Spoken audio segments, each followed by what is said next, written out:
Hello, in this tutorial, I'll show you how to activate your Xfinity SIM card.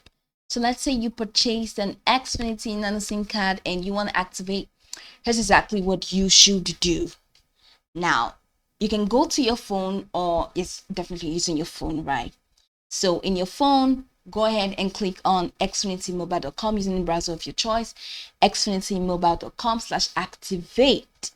So once you click on that in your mobile phone, go ahead and log in, or you can create an Xfinity account if you don't have one, but log in if you have one. And once you do that, choose the phone you want to activate. After you've chosen the phone number you want to activate, choose whether to keep your existing phone number or to get a new number. In this case, let's say a new number because we want to activate a new SIM card, right? So select your new number. Then once you click on the new number, hit the activate button you're going to find. Now you won't have to you won't have to wait for long. Your phone should be ready in approximately 10 minutes after you've clicked on the activate button. Now you'll be prompted after clicking on the activated button, you'll be prompted to either enter the details about your device, and this may include the IMEI number and other relevant information.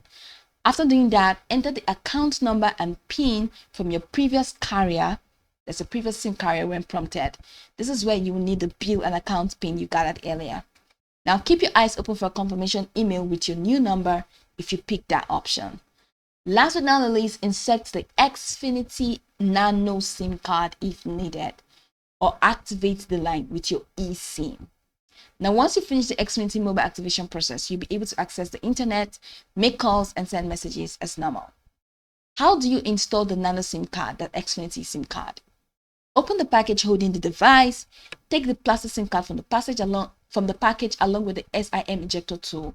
Now use the SIM ejector tool to open your device's card tray, and if your device is brand new, this tray will be empty. So if this is a pre-owned device, you will need to take out the old SIM card.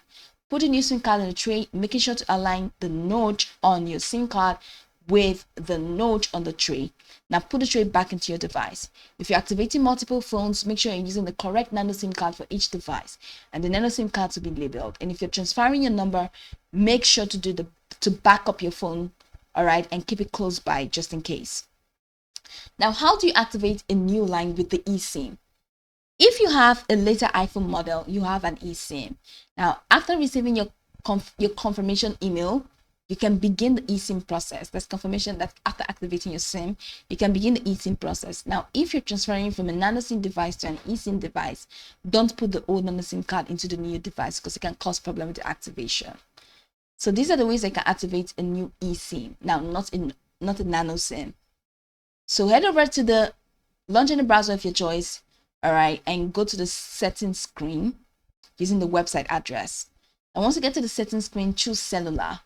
Then choose add cellular plan. Then select enter details manually at the bottom of the screen. You should see an SMDP address field. Now input this, right? This gsmaccd.vzw.otgeuicc.com in the SM-DP plus address field, and make sure to leave the activation code and confirmation code fields empty. Hit the next button in the screen's top right corner. All right, so once you do that, you'll be able to activate your eSIM. So these are the processes to activate the Nano SIM and of course to activate the eSIM for Xfinity. You can go over this tutorial from top to bottom to get acquainted with the steps, and once you're done, you'll be good to go. I hope this tutorial marvelously helped you search.